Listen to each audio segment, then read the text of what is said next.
gemeente?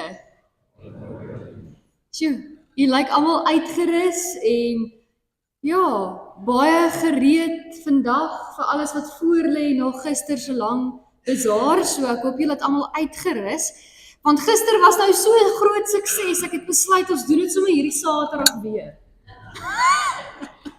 Nee, ek sien nie kans nie.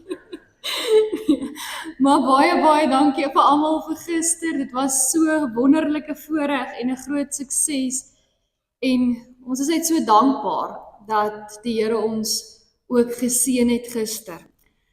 Geliefdes, vanoggend gaan ons kyk na die tema van gebed, wat so mooi aansluit by die lied wat ons ook nou geluister het, 'n vrou se gebed.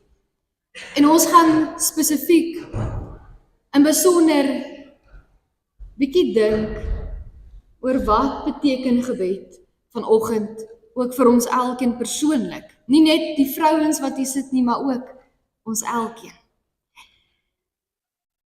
Het jy al in gebed jou hart uitgestort voor die Here?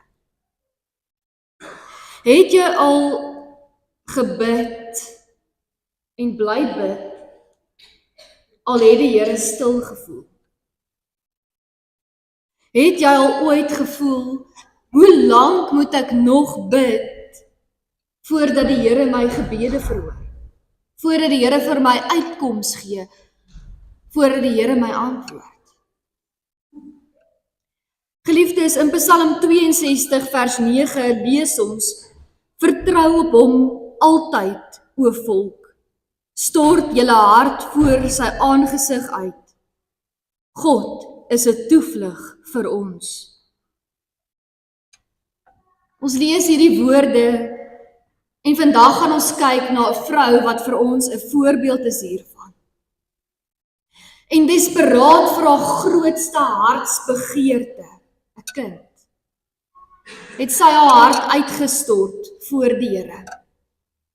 Haar naam was Hanna. En die vrou het gelewe aan die einde van die Rigtertydperk. Nou Rigters 21 vers 25 beskryf die omstandighede as volg. Elkeen het gedoen wat reg is in sy eie oë. Dit was 'n tyd waarin Israel gedoen het net wat hulle wou. Dit wat hulle gedink of gevoel het is reg, dit het hulle gedoen. Maar daar was geestelike verwardheid onder die volk gewees. Die priesterdom was korrup. En Eli se seuns het die tempeldiens ontheilig. Die volk was in 'n tyd gewees waarin hulle 'n dringende behoefte gehad het aan leiding, aan goeie geestelike leiers. En dit is juis in hierdie tyd wat God vir sy volk 'n uitkoms bring deur die seun Samuel. Nie in paleise nie in 'n gesin van politieke mag nie deur Eli se 2 seuns nie, maar deur die gebroke hart van 'n biddende vrou. Die Here het Hanna se gebede verhoor.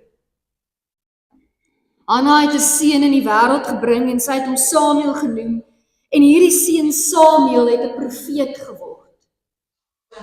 God het deur hom tot sy volk gespreek. En deur Samuel het God vir sy volk nuwe leiding gegee. In 'n nodige tyd in die volk se geskiedenis is Samuel gebore.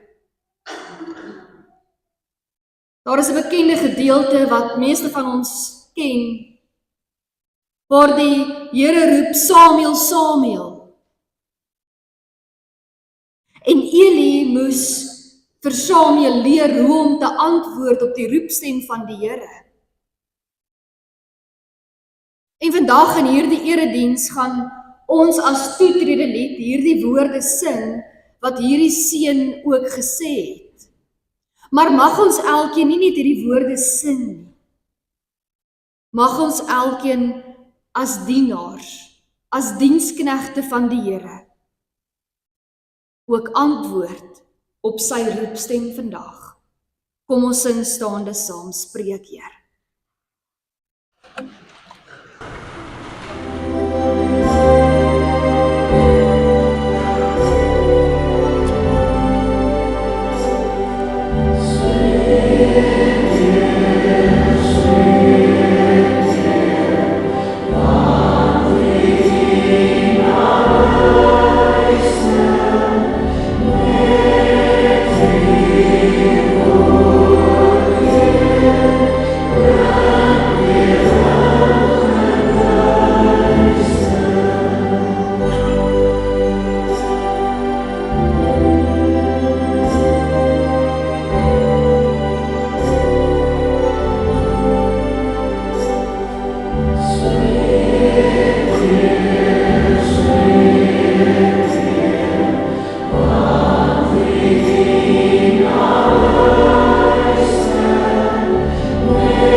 Psalm 145 vers 18 word daar bely, die Here is naby, almal wat hom aanroep, almal wat hom in opregtheid aanroep.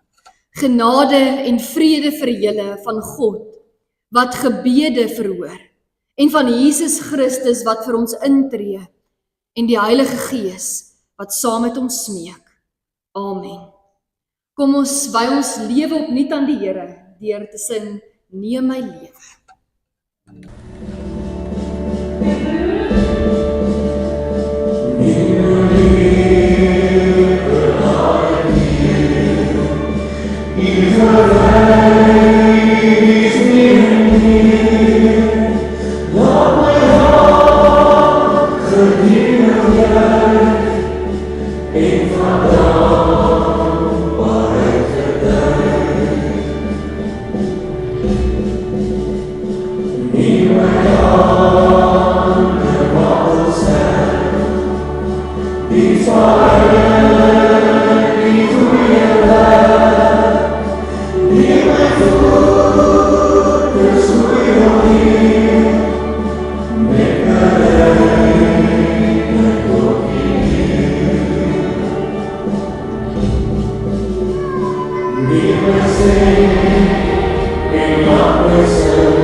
Liefdes, ons skriflesing vanmôre kom uit 1 Samuel 1 uit verse 9 tot 20. Op 'n keer, na die offermaaltyd in Silo, het Hanna opgestaan terwyl die priester Eli op sy stoel langs die deurkusyn van die tempel van die Here gesit het. Sy was bitter hartseer, en terwyl sy tot die Here gebid het, het sy onbedaarlik gehuil. Sy het 'n gelofte afgelê en gesê: Here Almagtige, as U tog op my ellende wou let, en aan my, U dienares, wou dink, en aan my nie vergeet nie, en aan my 'n seun gee, sal ek hom sy lewe lank aan U teruggee. As 'n teken daarvan sal sy hare nie afgesny word nie. Sy het lank tot die Here gebid, en Eli het stip na haar mond gebly kyk. Hanna het in haar gedagte gepraat, net haar lippe het geroer. Eli kon nie haar stem hoor nie, en daarom het hy gedink sy is dronk. Hy sê te vir haar: Hoe lank wil jy dronk bly?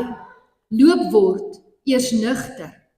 Maar Hanna het geantwoord: Nee meneer, ek is maar net 'n vrou wat diep te neergedruk is. Ek het nie wyn of bier gedrink nie. Ek het my hart uitgestort voor die Here. Moet tog nie dink ek is 'n slegte vrou nie. Dit is oor my groot smart en leed dat ek so lank bly praat het. Toe sê Eli: Wees gerus en gaan nou maar. Die God van Israel sal aan jou gee wat jy van hom afgesmeek het. En sy het gesê: Mag dit vir my wees soos U gesê het. Sy het toe geloop en gaan eet, en sy was nie meer bedruk nie. Die volgende môre het Elkana hulle vroeg opgestaan, die Here aanbid en teruggegaan huis toe. Geliefdes,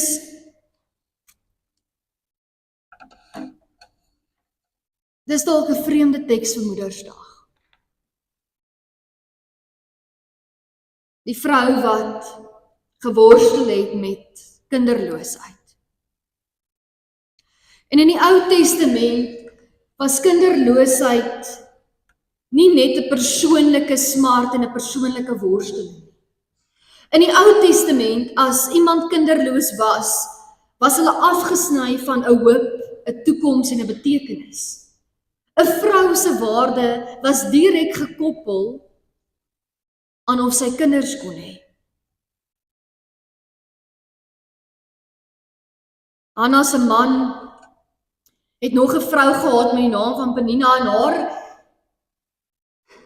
haar man se ander vrou het haar so gespot en so verneder. Haar man self het vir haar gevra: My vrou, is ek nie vir jou meer werd as 10 seuns nie? Hoe moes Hanna se hart voel?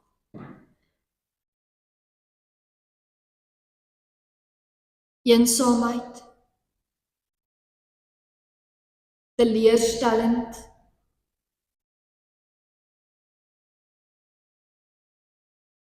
hartseer, verward.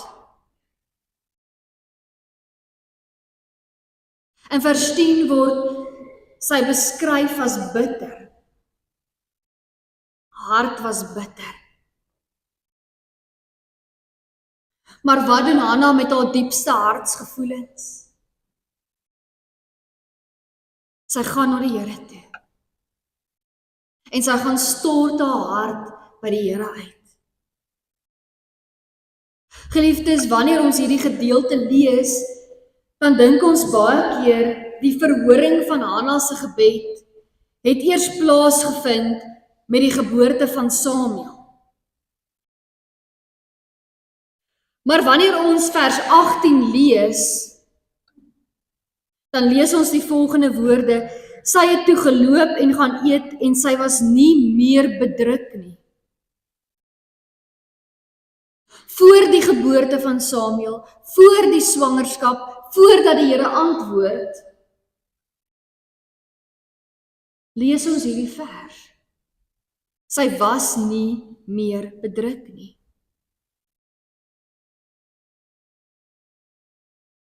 Want sy het gaan bid en sy het haar hart voor die Here uitgestort. Daar was nog geen antwoord van die Here af nie, maar haar hart het rus gevind by die Here self. Geliefdes, Hanna se verhaal is uiteindelik nie net die verhaal van 'n moeder nie, maar is 'n lewensverhaal wat vir elke gelowige getuig dat ons troos het en dat ons hoop het, dat ons ook die vrymoedigheid mag hê om na die Here toe te gaan.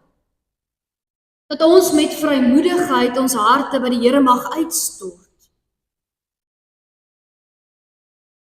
Dat ons in afhanklikheid kan bid, soos ons is, met ons smarte, met ons verlies, met ons bitterheid, met ons eensaamheid en teleurstelling in hierdie lewe. Ons kan na die Here toe gaan. Miskien dra jy vandag ook 'n Hanna gebed. 'n gebed wat al lankal bid. 'n gebed wat jy bid sonder 'n antwoord.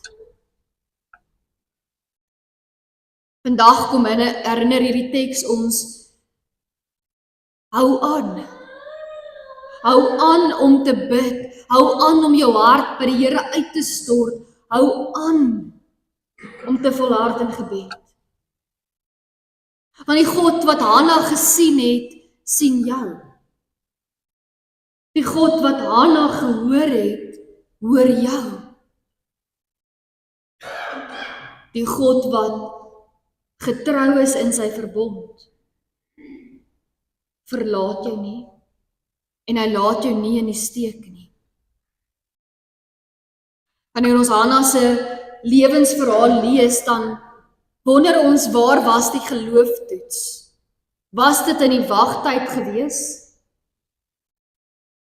Want so dikwels ervaar ons dat wanneer ons bid dat daar 'n wagtydperk is en dat dit vir ons 'n gelooftoets is. Maar hier in Hanna se verhaal sien ons dat die grootste toets vir Hanna was na haar gebedsverhoring. Want Hanna het vir Samuel ontvang. Sy het hom gevoed, sy het hom gedra. Sy het die kort tydjie van ma wees so geniet. Want daar was 'n horlosie wat uitgehardloop het. Want sy moes daardie seun tempel toe neem. Want sy het daardie kind aan die Here beloof. Sodat daardie kind van haar opgevoed en groot gemaak sal word in die tempel. En daardie dag het vir Hanna aangebreek. En sy moes daardie kind, vir wie sy gehuil het, vir wie sy gebid het, vir wie sy gesmeek het, daardie kind moes sy tempel toe neem. En net een keer 'n jaar kon sy haar seun sien.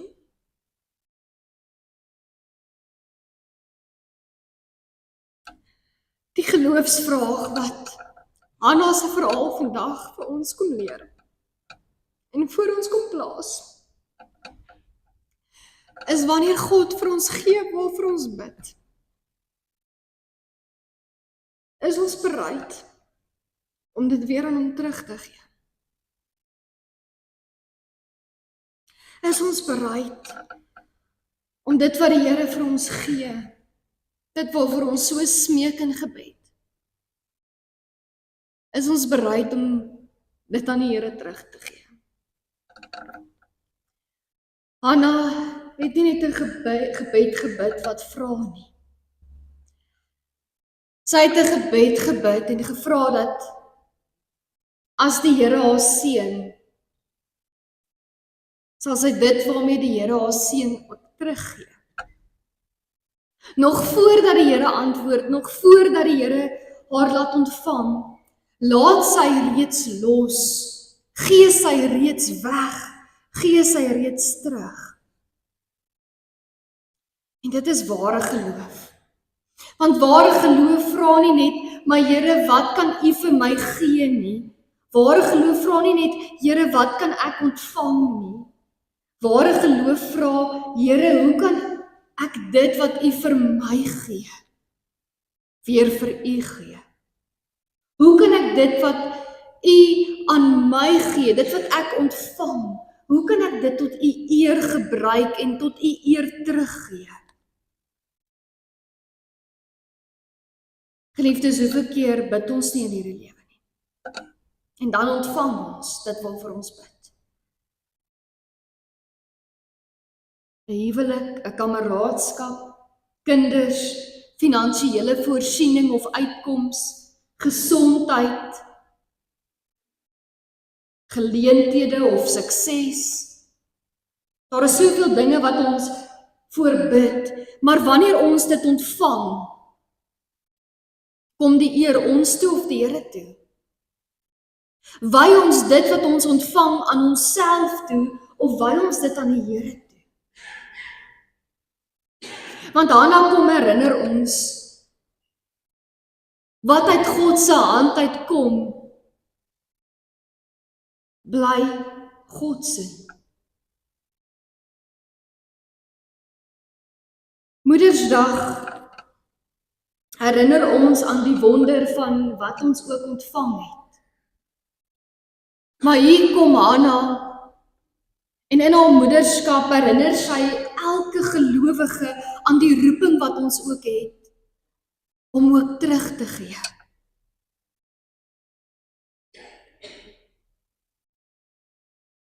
Ons huwelike behoort nie aan ons nie. Ons vriendskappe behoort nie aan ons nie. Ons gawes en talente behoort nie aan ons nie. Ons kinders behoort nie aan ons nie. Ons tyd behoort nie aan ons nie. Ons besittings behoort nie aan ons nie. Dis alles dinge, die mense wat die Here vir ons leen. Dit kom uit die genadige hand van die Here af. En daarom antwoord ware geloof, Here, dit wat U vir my gegee het, dit behoort aan U. Hanna se geloof was nie sigbaar net in haar gebed nie, dit was sigbaar in haar oorgawe, sigbaar in die manier waarop sy teruggegee het.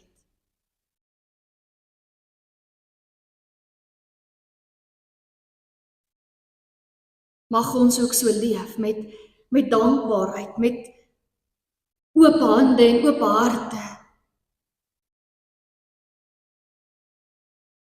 Sigbare bereidheid om ook te gee wat die Here vir ons so vrylik skenk uit sy genadeheid.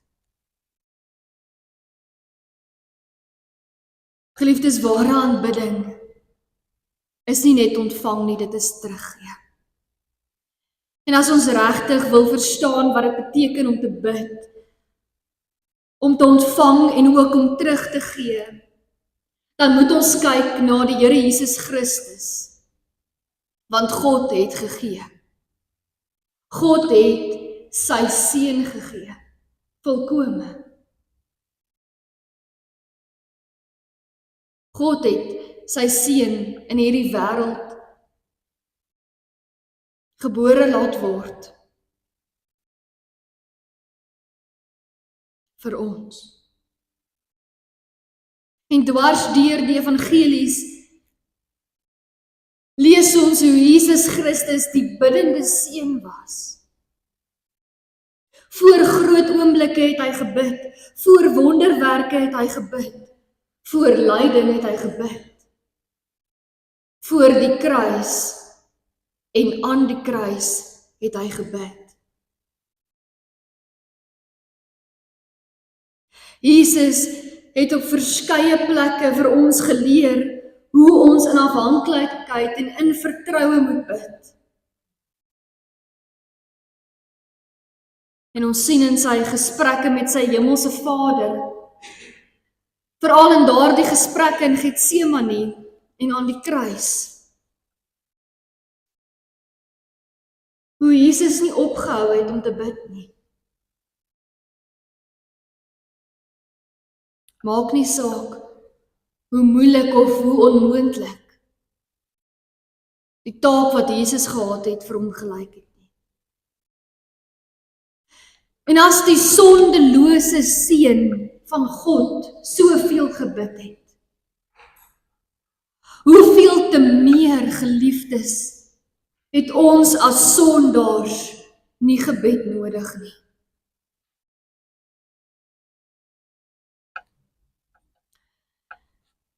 Jesus het gebid, Vader, as dit moontlik is, laat hierdie beker by my verbygaan. En die Vader het geantwoord. Die lydensbeker het nie by Jesus verbygegaan nie. Maar die Vader het vir hom die krag gegee en die genade gegee om sy opdrag einduit vir ons uit te voer. En hier is 'n belangrike waarheid van gebed. Somtyds, soos Hanna, ontvang ons dit waarvoor ons bid. Somtyds ontvang ons nie dit waarvoor ons bid nie.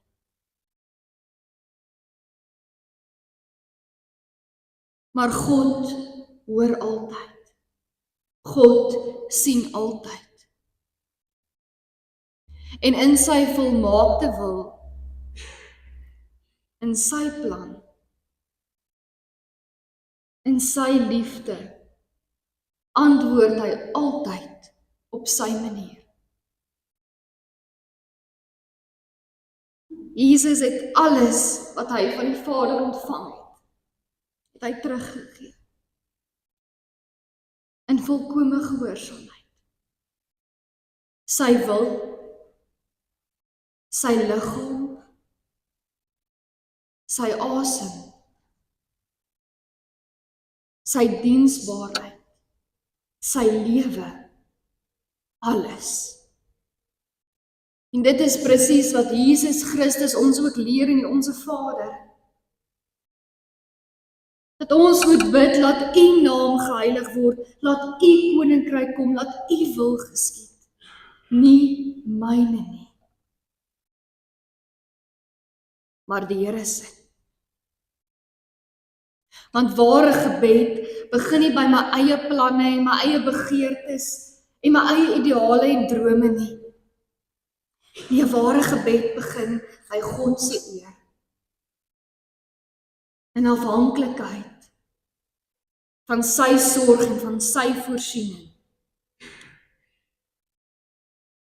Geliefdes, in Jesus Christus ontvang ons vergifnis en ons ontvang genade en ons ontvang aanneming en ons ontvang vrede. Ons ontvang lewe en die hoop en die troos van 'n ewige lewe. Ons ontvang hierdie dinge. Selfs wanneer ons nie daarvoor bid nie.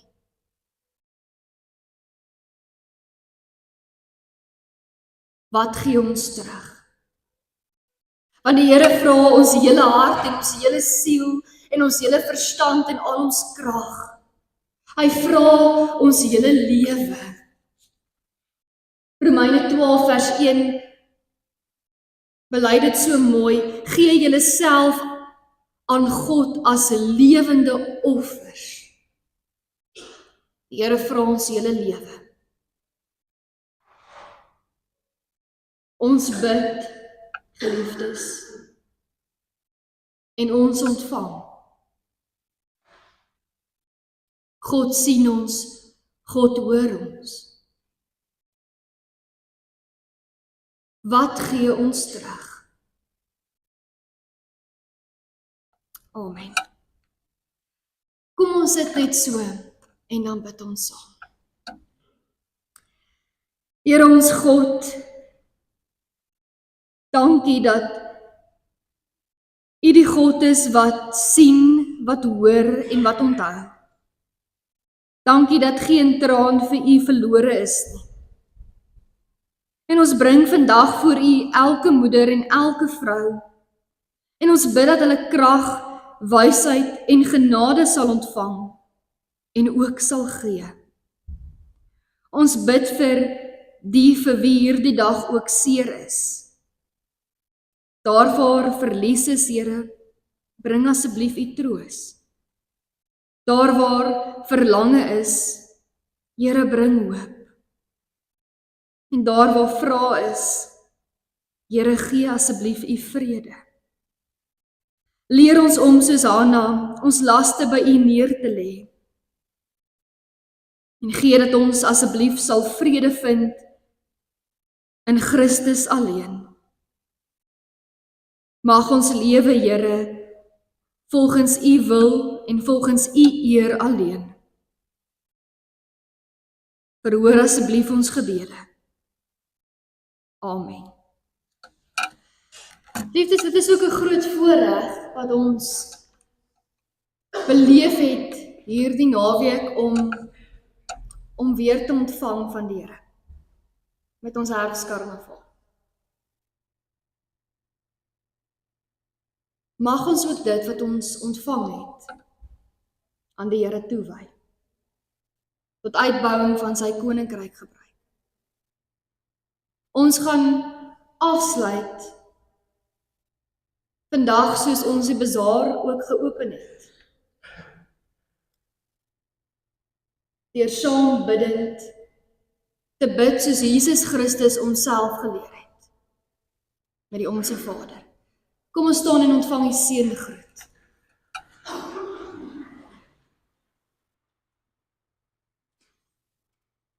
Mag die Here ons seën en ons beskerm.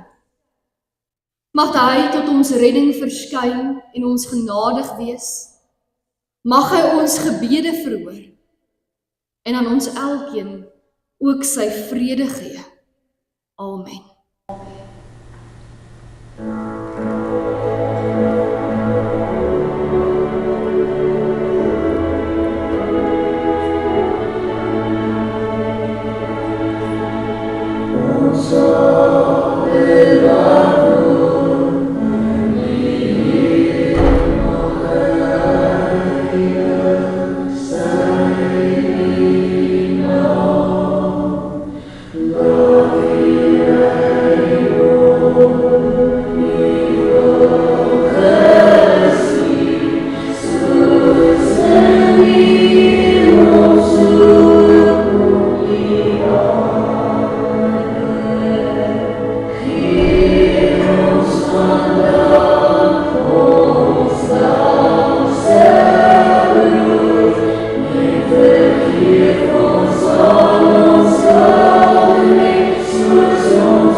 Die